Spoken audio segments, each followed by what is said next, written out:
जय हिंद दोस्तों, स्वागत करता हूं मैं आपका क्लासोनॉमिक्स पर, जो आपको प्रोवाइड कराता है क्लास 12 के ह्यूमैनिटीज साइड्स के जो सब्जेक्ट्स हैं हमारा पॉलिटिकल, ज्योग्राफी, इको, इन सब से रिलेटेड वीडियोस। और हम इस चैनल को हाल ही में शुरू किए हैं। हमने काफ़ी सारे वीडियोस अब पहले भी अपलोड कर दिए हैं।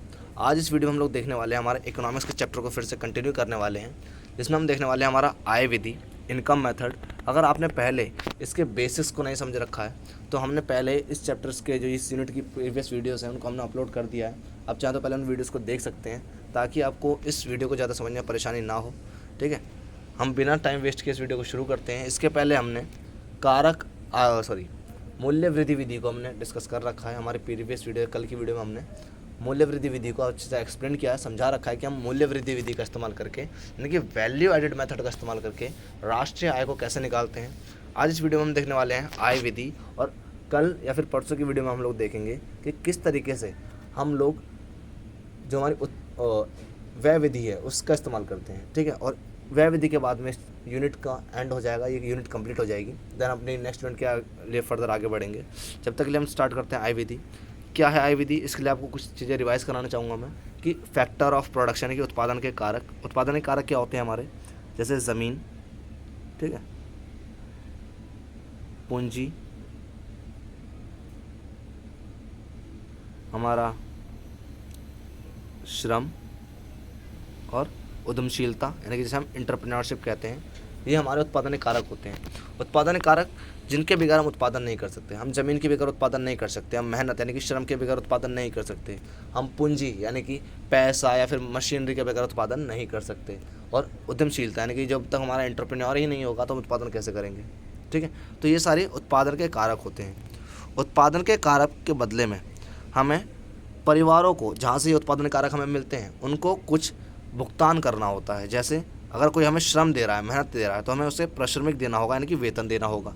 अगर हमने किसी की ज़मीन ली है या फिर हमने कोई ज़मीन के अंदर हमारे जो प्राकृतिक संसाधन है वो भी शामिल हैं, तो उसके बदले हमें लगाने यानी किराया देना पड़ता है। हमने अगर पूंजी ली है तो हमें ब्याज देना पड़ता है। और अगर हमारा एंटरप्रेन्योरशिप जो दे रहा है, जो एंटरप्रेन्योर है, वो अपना प्रॉफिट यानी कि लाभ के लिए कार्य करता है। जब हम इन सब को जोड़ देते हैं तो हमारी राष्ट्रीय आय निकल के सामने आती है। ठीक है, इस विधि का इस्तेमाल करने के बाद में, यानी कि हम जब इन कारक आयों को, ये कौन सी आय है? कारक आय, क्योंकि हमें उत्पादन कारक के बदले में मिल रही है तो हम इसे कारक आय कहते हैं। और इसमें सिर्फ केवल कारक आय को ही जोड़ा जाता है और किसी प्रकार की आय को इसमें हम नहीं जोड़ते। इस विधि को इस्तेमाल करने के बाद में जो हमें डाटा मिलता है उसे हम कारक लागत पर शुद्ध घरेलू उत्पाद कहते हैं, यानी कि NDPFC।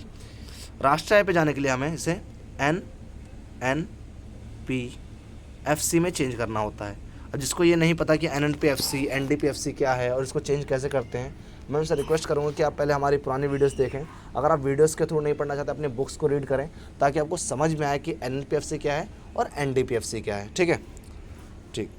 तो क्या है मेथड, इसके घटक क्या है? बहुत ईजी सा टॉपिक है, 2 मिनट के अंदर ये कवर हो जाएगा। अगर आपको उत्पादन के कारक अच्छे से क्लियर हैं तो ये आपको 2 मिनट के अंदर समझ में आ जाएगा। ठीक है, तो इसके घटक क्या हैं? तो सबसे पहला आता है हमारा कर्मचारी का प्रश्रमिक। देखिए, ये उत्पादन के कारक हैं वही 4, लेकिन इनको थोड़ा एक्सप्लेन कर रखा है डीपली, है ना। उनको और थोड़ा सा एक्सप्लेन कर रखा है, टुकड़ों में तोड़ दिया है। बस ये समझना है, कारक आय को हमें बस जोड़ते चले जाना है और हमारी आय विधि पूरी तरीके से तैयार हो जाएगी। ठीक है, आय विधि के अंदर खाली हमें प्लस करना है, कोई और चीज़ नहीं करनी होती है राष्ट्रीय आय तक पहुँचने के लिए। ठीक है, हमारा NDPFC यानी कि घरेलू आय तक पहुंचने के लिए हमें कोई ज़्यादा छेड़छाड़ नहीं करनी है। जो हमारे उत्पादन के कारक हैं उनके बदले में जो उनको आय मिली हुई है, लोगों को भुगतान किया गया है, उत्पादन के बदले में जो उनको पैसा मिला है, यानी कि कारक आय को हमें सिंपली जोड़ते चले जाना है। ठीक है, तो हमने सबसे पहले देखा था कर्मचारी का प्रश्रमिक। कर्मचारी का प्रश्रमिक को हमने इसमें 4 टुकड़ों में तोड़ रखा है। जो लोगों को सैलरी मिलती है मंथली, उसको हम 4 टुकड़ों में तोड़ के देख सकते हैं। कैसे? सबसे पहला है नगद मजदूरी या फिर वेतन। नगद मजदूरी मतलब जो लोग काम करते हैं उनको जो कैश में उनको सैलरी मिल जाती है ना। जैसे हमारे यहाँ पे लोग कोई काम करते हैं उसको 10,000 रुपये महीना मिल रहे हैं, है ना। किसी को 50,000 महीना मिल रहा है, जो कैश उसको हाथ में मिल जाता है उसे कहते हैं हम नगद भुगतान। ठीक है, दूसरा पार्ट क्या है?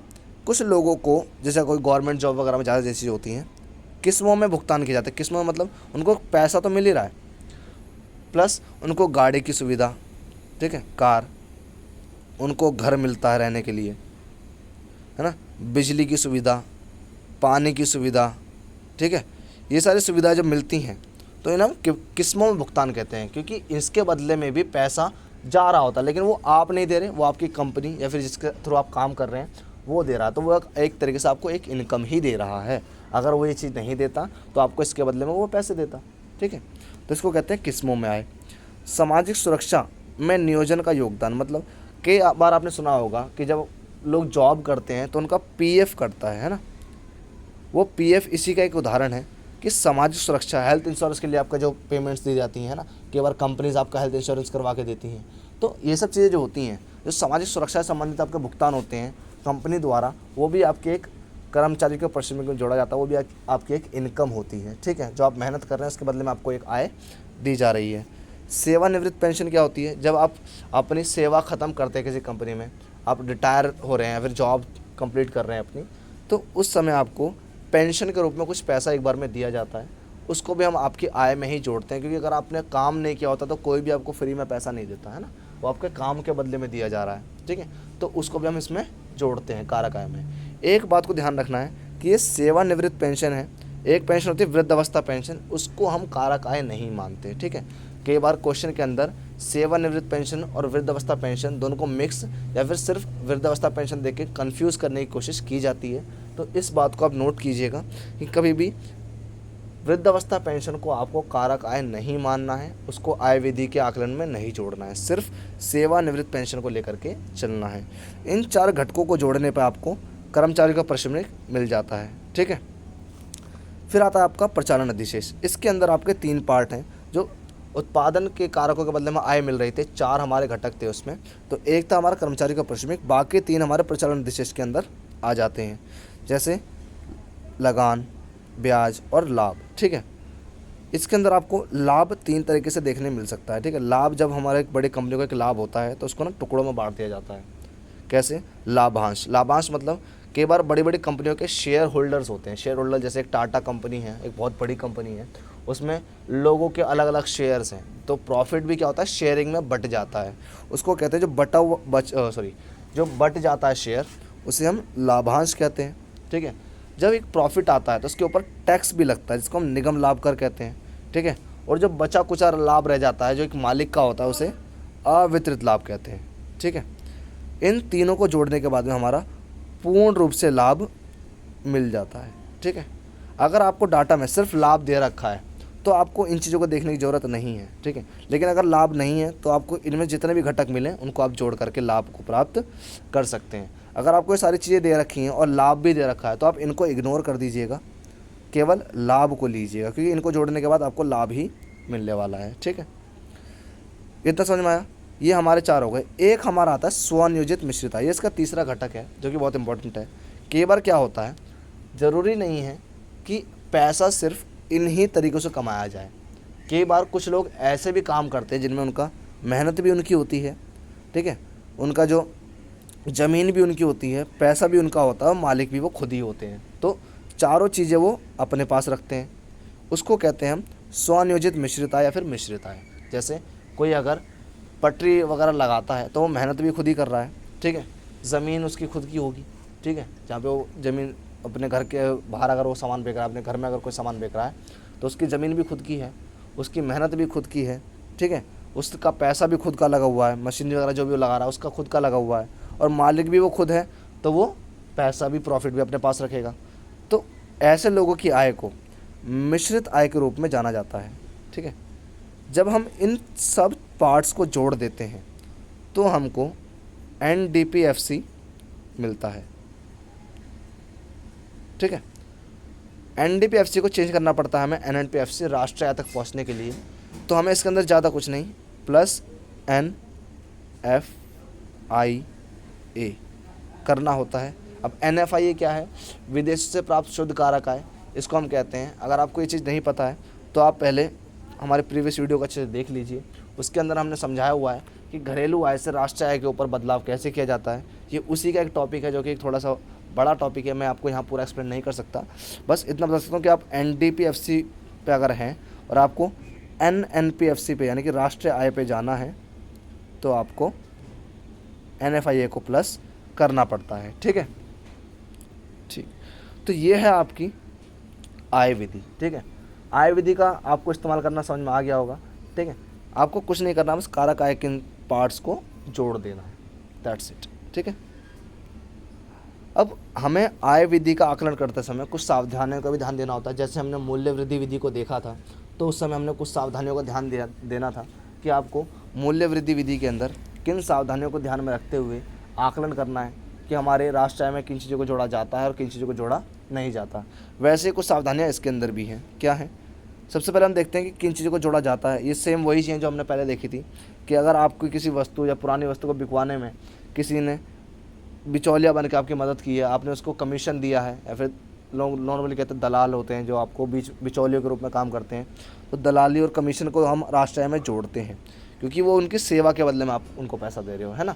उन्होंने मेहनत करी है आपका सामान बिकवाने के लिए, आप एक व्यक्ति को ढूंढने के लिए, या फिर आपको अगर कोई सामान खरीदना है तो उसे बेचने वाले को ढूंढने में उन्होंने क्या करी, मेहनत करी है। ठीक है, तो इस बीच में जो उनकी जो सेवा है उसके लिए आपको उनको पैसा देना होता है, और उस सेवा को हम एक कारक आय के बदले में पैसा मानते हैं। जो आप सेवा के बदले उनको भुगतान कर रहे हैं उसे हम एक कारक आय मानते हैं। ठीक है, दूसरा, अगर आप मकान मालिक हैं, आपका खुद का घर है और आप उस घर में रह रहे हैं, तो आपको उस घर का जो किराया है उसको एक इनकम के रूप में जोड़ना होगा, क्योंकि अगर आप उस घर में नहीं रह रहे होते तो आपने घर किराए पर दिया होता और किराया आपको मिल रहा होता। ठीक है, तो आप जिस घर में रहते हैं उस घर के किराए को, जो आप बल्कि खुद को तो नहीं दे रहे लेकिन उसको भी आप एक इनकम के रूप में मानते हैं। इकोनॉमिक्स में उसको एक इनकम के रूप में देखा जाता है और उसको आपको जोड़ना पड़ता है। ठीक है, अभी ये सब आपको डाटा में नहीं मिलेगा, ये आपको लिखने के लिए पूछ सकता है कि कारक आय संबंधित आय विधि संबंधित कुछ सावधानियां बताइए, किन चीज़ों को जोड़ा जाना चाहिए, किन चीज़ों को नहीं, तो उसमें आपको लिखना होता है। ठीक है, स्वभोग्य उत्पादन, कई बार क्या होता है, मान लो कोई फैक्ट्री वाला है, उन्होंने खुद के इस्तेमाल के लिए कोई चीज़ बनाई, तो उसकी कीमत को भी हम राष्ट्र आय में जोड़ते हैं। फ़र्क नहीं पड़ता आप उसे बेच रहे हैं या नहीं, अगर आप उसको खुद भी इस्तेमाल कर रहे हैं तो उसको जोड़ा जाता है। हाँ, अगर आप स्वयं के लिए कोई सेवा अपने परिवार में, मान लो आप डॉक्टर हैं, आप अपने घर में किसी का इलाज कर रहे हैं, आप घर में किसी को सेवा दे रहे हैं, तो उसको नहीं जोड़ सकते, क्योंकि सेवा के अंदर आकलन करना बहुत मुश्किल है कि आपने कितने रुपए की सेवा अपने घर में दी है, लेकिन जब दूसरे को देते हैं आप उसका आकलन कर लेते हैं, है ना। अच्छा, किन चीज़ों को हम शामिल नहीं करते, तो एक हमारा हस्तांतरण आय। हस्तांतरण आय क्या होती है? जो एक तरफ आय होती है, इसके बदले हमें कोई कार्य नहीं करना पड़ता। जैसे भीख मांगना, भीख मांगने में क्या है, सामने वाला पैसा दे के चला गया, आपने उसके लिए कुछ नहीं किया, वो एक तरफा इनकम हो गई। ठीक है, जैसे दान दे देना। ठीक है, इस तरह की चीज़ें जो होती हैं इन्हें हस्तांतरण आय में जोड़ा जाता है। जो वृद्धावस्था पेंशन भी थी उसको भी हम हस्तांतरण आय में ही जोड़ते हैं, इसलिए हम उसको राष्ट्र आय के आकलन से अलग रखते हैं, उसको जोड़ने की ज़रूरत नहीं होती है। ठीक है, गैर कानूनी कार्य, जैसे चोरी से आपको कोई आय मिल रही है, जुआ खेल के अगर आपको कोई इनकम मिल रही है, तो उसको हम राष्ट्र आय में नहीं जोड़ते। ठीक है, और क्या है, पुरानी वस्तुओं की खरीद और बिक्री का जो पैसा है उसको हम नहीं जोड़ते, क्योंकि वो जो आपको पैसा मिला है उस सामान का जो पैसा है वो ऑलरेडी जब वो सामान बना था, जब वो बिका था नया नया, उस समय जुड़ गया था, इसको हम दोबारा नहीं जोड़ेंगे। ठीक है, और अचानक प्राप्त आया, अचानक प्राप्त मतलब मान लो आपको रोड पर पड़े हुए पैसे मिल गए, आपने उम्मीद नहीं की थी लेकिन मिल गए, है ना, तो वो नहीं जोड़ा जाएगा। आपको अचानक से कोई लॉटरी लग गई, उस लॉटरी के पैसों को राष्ट्र आय में नहीं जोड़ा जाएगा, क्योंकि वो अचानक से मिला हुआ पैसा है, वो आपकी मेहनत का पैसा नहीं माना जाएगा। ठीक है, तो इन जैसी चीज़ों को हम राष्ट्र आय में नहीं जोड़ते। तो ये थी राष्ट्र आय संबंधित कुछ सावधानियाँ। ठीक है, आज की हमारी वीडियो यहीं तक की थी। आय विधि आपको जहाँ तक समझ में आ गई होगी। अगर आपको वीडियो तक समझ में नहीं आई है, टॉपिक अभी क्लियर नहीं हुआ, तो आप इस वीडियो को एक बार दोबारा से देख सकते हैं। अगर आपको फिर भी समझ में नहीं आता तो आप मुझे कमेंट करके पूछ सकते हैं, मैं आपको रिप्लाई करूँगा। ठीक है, बाकी हम मिलते हैं अपने नेक्स्ट वीडियो में। बाकी इस चैनल पे 12th क्लास से रिलेटेड काफ़ी सारी वीडियोस अपलोड हो रही हैं और रेगुलर होती रहेंगी। इंग्लिश की, पॉलिटिकल की, इकोनॉमिक्स की वीडियोस अपलोड हो चुकी हैं। कुछ टाइम बाद ज्योग्राफी, हिस्ट्री, सोशलॉजी, इनकी वीडियोस भी अपलोड होनी शुरू हो जाएंगी। अगर आप अपनी पढ़ाई को और अच्छे से करना चाहते हैं, अपनी जो तैयारी है 12th बोर्ड की वो अच्छे से आगे करना चाहते हैं, तो आप इस चैनल से जुड़ सकते हैं। बाकी हम मिलते हैं अपनी नेक्स्ट वीडियो में। जब तक के लिए जय हिंद।